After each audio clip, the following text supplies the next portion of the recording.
Bonjour à tous, bienvenue sur la chaîne Bébé et Babillage. Je suis Maya et je suis infirmière puéricultrice. Pour faire suite à ma précédente vidéo qui parlait du temps d'adaptation sur le lieu qui va accueillir votre enfant, je vais maintenant vous parler de ces différents lieux pouvant accueillir votre enfant.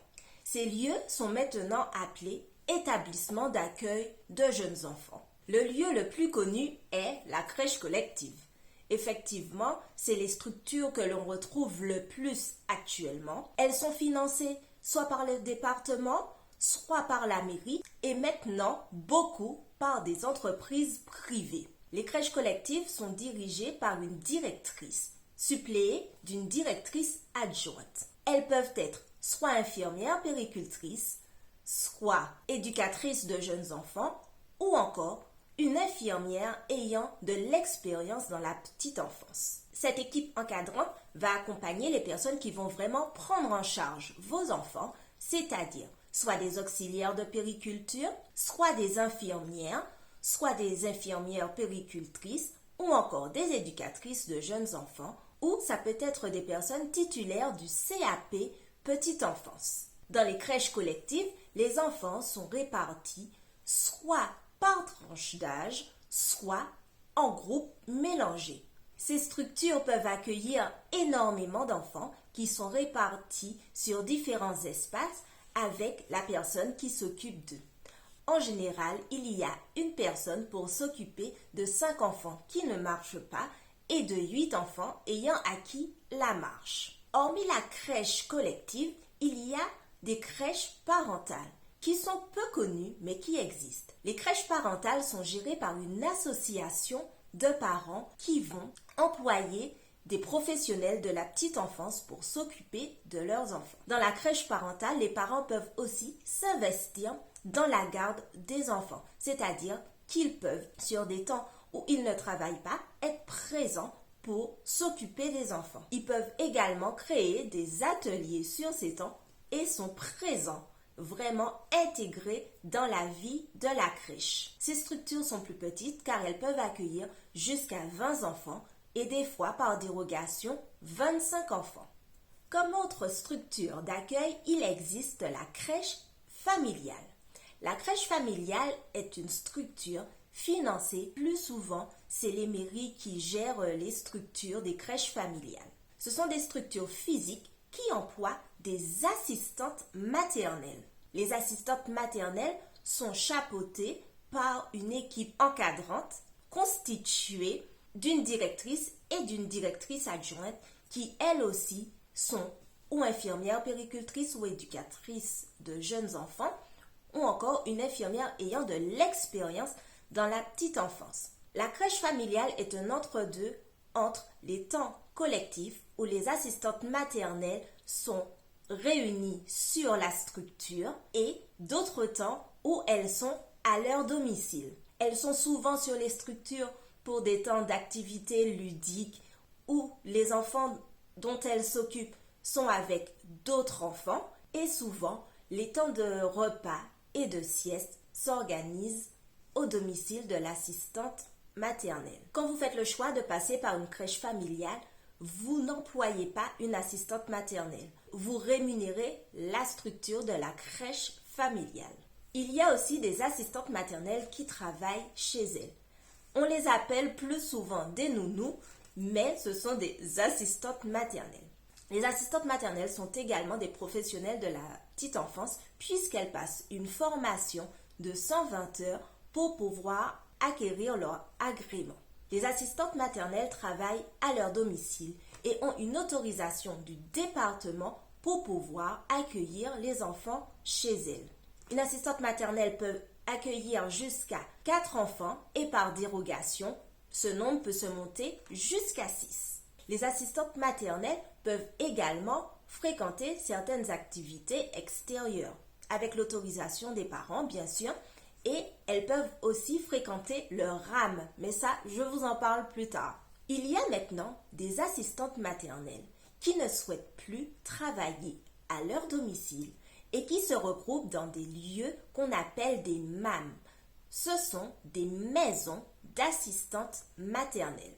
c'est-à-dire que ces assistantes maternelles se regroupent pour travailler sur une structure physique, ou ça peut être une maison où il y a les différentes assistantes maternelles. Elles aussi sont réglementées par le fait d'accueillir chacune 4 enfants. Dans les maisons d'assistantes maternelles, ce sont les assistantes maternelles qui s'organisent et qui travaillent entre elles selon leur projet pédagogique. Il y a aussi le mode de garde à domicile. Alors oui, parents, ça existe. Ce n'est pas très connu. C'est possible en passant par des entreprises privées que quelqu'un vienne chez vous pour garder votre enfant. Vous pouvez également faire ce mode de garde avec une cofamille, c'est-à-dire cette personne va venir garder à tour de rôle les enfants au domicile de chacune des familles. Donc voilà, il y a quand même pas mal de modes d'accueil pour votre enfant. À vous de choisir celui qui vous convient le mieux. Donc, en rappel, il y a la crèche collective, la crèche parentale, la crèche familiale, les assistantes maternelles ou nounous libérales, les maisons d'assistantes maternelles et puis, pour finir, le mode de garde à domicile. Mais vous allez me dire comment connaître toutes les structures qui peuvent accueillir votre enfant. Normalement, la mairie a une liste de ces différents lieux d'accueil. La vie de parents étant déjà assez dynamique, vous pouvez aller auprès de la mairie pour demander la liste de ces différents lieux d'accueil. Parfois, sur l'espace petite enfance de votre ville, vous pouvez retrouver cette liste. Il y a également le service de protection maternelle et infantile, l'APMI, qui a la liste des différents lieux qui peuvent accueillir votre enfant. Et puis, comme je vous disais, il y a le RAM, qui est un lieu peu connu, mais qui est important parce que vous pouvez, si vous décidez de vous orienter vers une assistante maternelle, vous pouvez leur demander, car ils ont la liste de toutes les assistantes maternelles exerçant sur votre ville ou aux alentours de votre lieu d'habitation. Donc, n'hésitez pas à leur demander. Le RAM est géré par une directrice et aussi par une animatrice de RAM. Le RAM, qui est un lieu destiné aux assistantes maternelles, peut aussi proposer des activités pour les parents. Donc, renseignez-vous. Le RAM peut vraiment être un endroit intéressant à connaître pour pouvoir vous accompagner. Pour finir, je vais vous parler des tarifs. Mais en vrai, je ne vais pas vraiment vous en parler. Tout est variable. Pour les tarifs, sachez parents que ces tarifs varient selon votre lieu d'habitation. Souvent, dans les grandes villes, on peut avoir des montants plus élevés qu'en province. Les crèches collectives, les crèches parentales et les crèches familiales, les tarifs sont établis à partir de barèmes selon les revenus de chaque famille. Concernant les MAM et les assistantes maternelles libérales, elles ont des montants fixes qu'elles demandent ainsi que des frais journaliers. En tout cas, sachez que ces tarifs ne sont pas très différents d'une structure à une autre, mais par contre, effectivement, d'un département ou d'une ville à une autre, ils vont changer. N'ayez pas peur des grosses factures. Les factures sont parfois assez impressionnantes, mais sachez que vous avez droit à des aides. Pour cela, dirigez-vous vers le site monenfant.fr.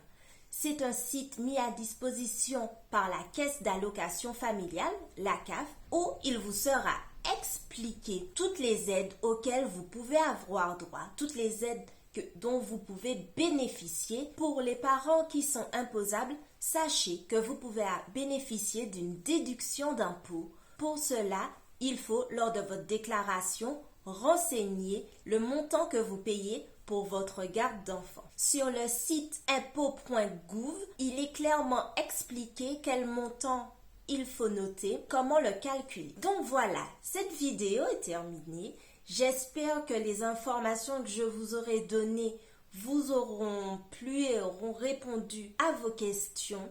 N'hésitez pas à me poser des questions si vous en avez d'autres. N'hésitez pas également à vous abonner, à activer votre cloche de notification.